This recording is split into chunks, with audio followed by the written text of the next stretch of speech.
your challenge, your trial, if you want to go down this path, is that you've got to have the courage to actually stand for something.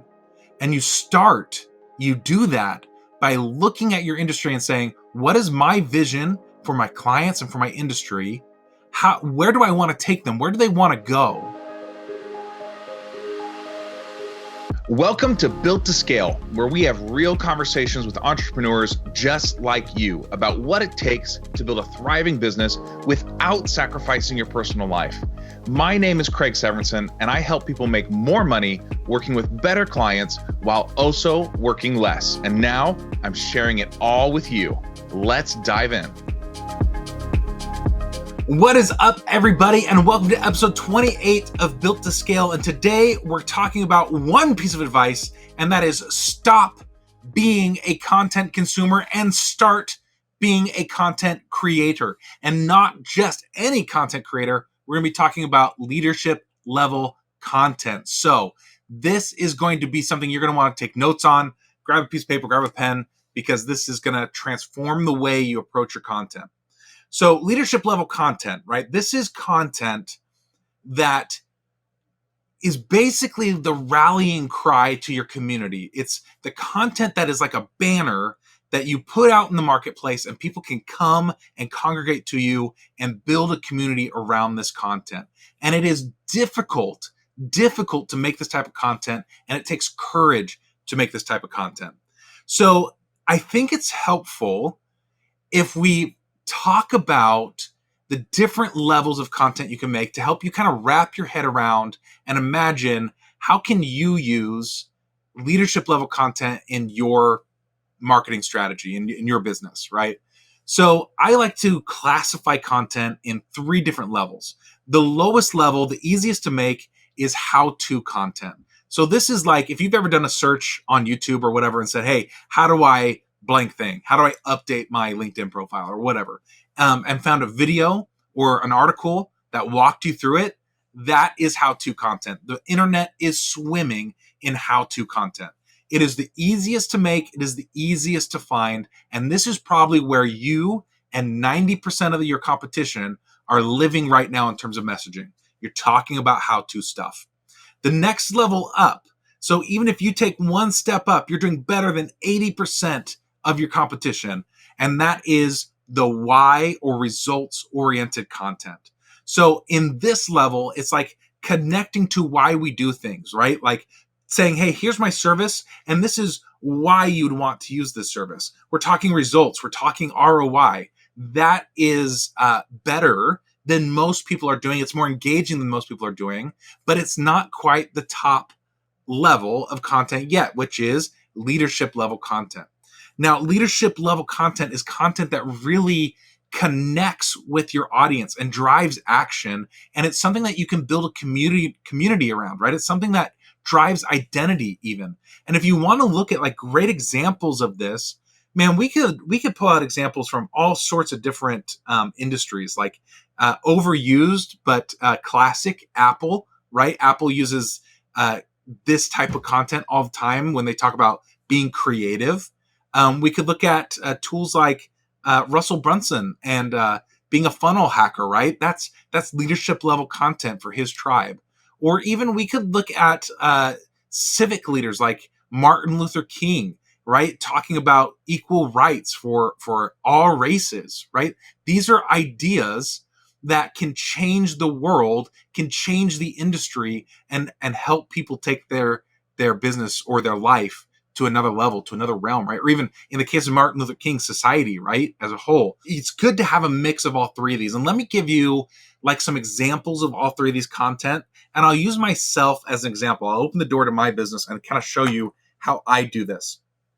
So if we start at the bottom, how-to content would be like, sometimes I will do a podcast episode, or I'll do a Facebook Live or a blog post where I'll talk about how to get clients on LinkedIn, or how to, host a webinar that converts, something along those lines. It's very like step by step. Here's how you do something. Or even like once you're a paying client and you're inside of my coaching and consulting, I've got like, hey, here's how you optimize your profile so that clients want to find you. Here's how you build your results success system, right? Like step-by-step stuff that people actually need, right? So like how-to content's not bad. It's just in terms of marketing, you're going to blend in with everybody else if that's all you do, right? Because there are millions of people. If I do a YouTube video of how do I optimize LinkedIn for getting clients, guess what? There's already 500,000 videos that say the same thing. So if that's all I did, if that's the only level of content I lived on, no one would ever find me because I would just blend into the crowd. Let's move up one more level and talk about the results or what oriented content. Now, this is particularly useful in sales content because what you're basically doing is helping connect the actions or the services you provide to the result or outcome that your client experiences or your audience experiences. This is important content. People need it, right? Especially when they're making a sales decision because they want to know that there's ROI associated with what you're doing. This makes your sales so much more effective. And that's why if you step up even just one level and start doing some why-oriented or results-oriented content, you're going to be doing a lot better than a lot of your clients or your competition, because you're going to be just that one level higher. So if I were to do this, it might be me talking about how relationship marketing will make you more money, how raising your rates and retaining more clients is the most sustainable way to grow a business, right? Those are really results oriented. We're talking about making more money or getting more time and why that's important and what that means, right? Like that's that level of results oriented content.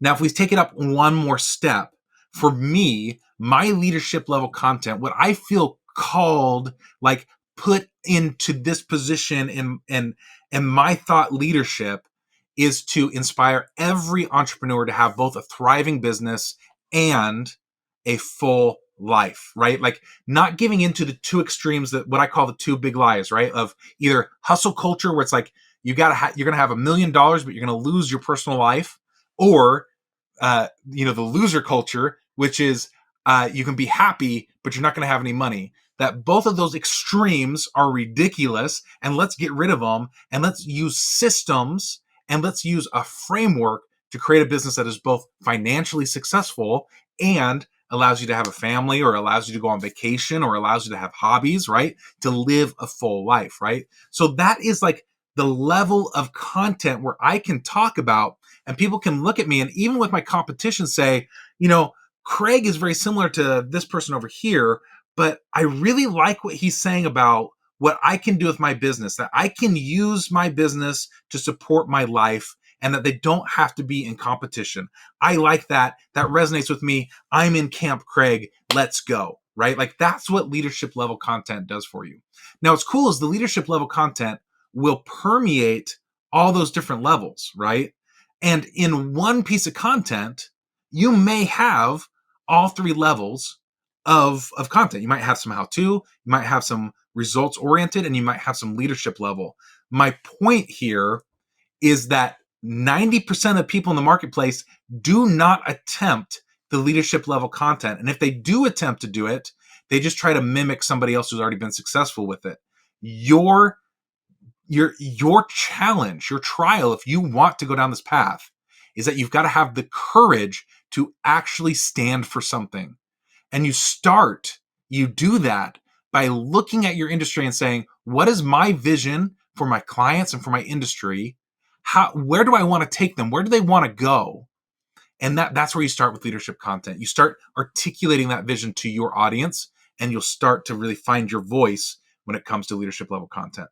So that's what I got for you. That is what I want you to take this concept, and I know it's kind of abstract, but I want you to start with that question. What is my vision for my clients? What is my vision for my industry? And start identifying what is your leadership level content that you can use as a standard, as a banner, so that people come and gravitate to you. And it reverses this whole idea of like you chasing clients. Suddenly people are chasing you, and you're building a community and you're building a fan base rather than just doing marketing.